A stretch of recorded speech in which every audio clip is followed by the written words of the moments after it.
మహారాష్ట్రలోని పాల్కర్ జిల్లాలో ఒక అద్భుతమైన ఘటన జరిగింది. ఒక 11 ఏళ్ల బాలుడు చూపించిన ధైర్య సాహసాల గురించి వింటే మీరు అవాక్కవుతారు. మనెవరికైనా చిరుతపులి కనిపించిందనుకోండి, ఏం చేస్తాం? అక్కడి నుంచి ఒక్కటే పరుగు లంఘించుకుంటాం. లేదంటే షాక్లో కాలు ముందుకు కదలక అలాగే నిలబడిపోయి ఉంటాం కదా.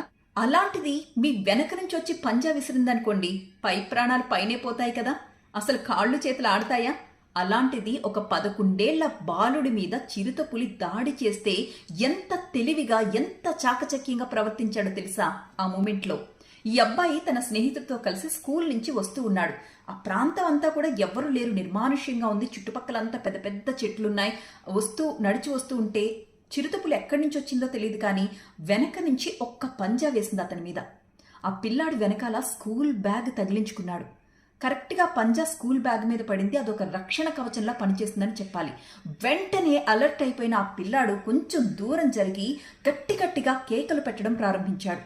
ఆ పక్కనే ఉన్న పిల్లాడు కూడా, స్నేహితుడు కూడా కేకలు వేశాడు. ఆ చుట్టుపక్కల ఉన్న రాళ్లతో ఆ పులి మీద విసిరే ప్రయత్నం చేశారు. వెంటనే ఆ స్థానికులు అరుపులు విని పరుగు పెట్టుకుంటూ వాళ్ళు కూడా గట్టిగా అరుచుకుంటూ వచ్చేసరికి పులి భయపడిపోయి అక్కడి నుంచి పారిపోయింది.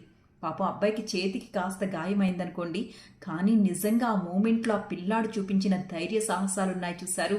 నా భూతో నా భవిష్యత్ అనే చెప్పాలి. మనమైతే ఖచ్చితంగా అక్కడే బిక్క చచ్చిపోయి పడిపోతాం అంతే. ఈ ఘటన జరిగిన తరువాత ఈ చిరుతపులులు సంచరించే ప్రదేశాల్లో 4 గంటల తరువాత స్కూల్స్ తెరిచి ఉంచకూడదు, 4 గంటల లోపే పిల్లల్ని ఇంటికి పంపించేయాలి అని ఆదేశాలు జారీ చేశారు. ప్రస్తుతం ఆ చిరుతపులి కోసం వేట కొనసాగుతోంది.